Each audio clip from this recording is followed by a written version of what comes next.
How to make funeral arrangements. I've decided to post this video since these uncertain times have made me more aware of how unprepared and uninformed a lot of us are in regards to mortuary services and final arrangements. My name is Jessica, and I hope everyone's well and staying healthy. We're all going to die. This is a sad truth, but it's a part of life that we're all going to experience and have to deal with at one point or another, unfortunately. But it is important that we discuss this with our families, even though I know that in some cultures it's not a topic which is very popular. A little bit about me: I'm a funeral consultant for Felipe Bauer's Mortuary, a local mortuary in Los Angeles, California. I've worked for the Bauer's family since 2007, and I've had the opportunity to assist, guide, and help families through very difficult times. Please keep in mind that the following information may vary depending on what state and city you live in, and also this is based on my experience.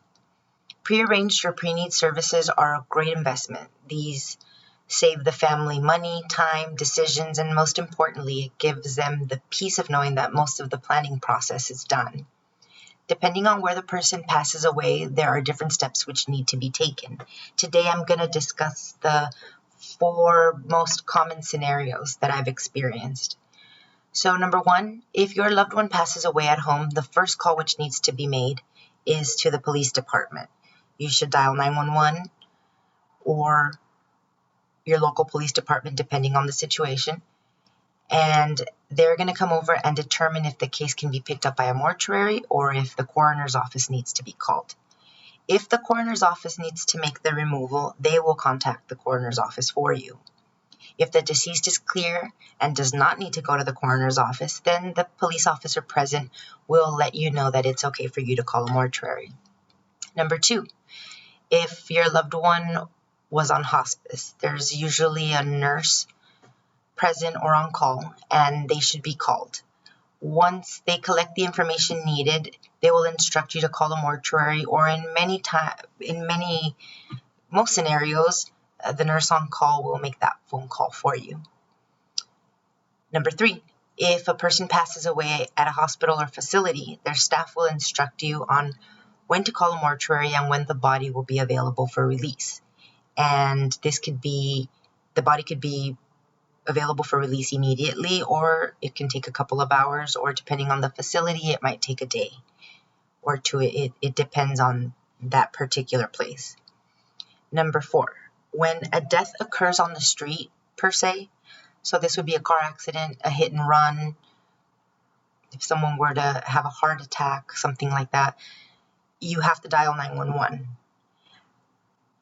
These cases, most of them, or pretty much all of them, have to be taken care of by the coroner's office. They're the only ones that can make that removal. It is recommended for families to acquire mortuary services as soon as possible. Some people think that they don't have to make arrangements until the coroner contacts them, and I would advise against that, since the coroner's office can take between 2 to maybe 5 to 7 days to release a body. So it's a good idea to acquire mortuary services in order to take advantage of that time for planning and making decisions. I hope this answered some questions of what needs to be done when you experience the loss of a loved one. If you found this information useful, please let me know in the comments. Subscribe, like, or dislike, and this will let me know if the information is being useful or not. I do planning on making more short videos regarding this subject, so if you found this interesting, please let me know. Also, if you or anyone you know has any questions in regards to cremations, mortuary services, pre-planning, or just anything at all, please let me know in the comments, and I will try and make a video answering those questions. If I don't have an answer, which a lot of the times I won't, I will get an answer and we can both learn together. Thank you for your time, and I will check in soon.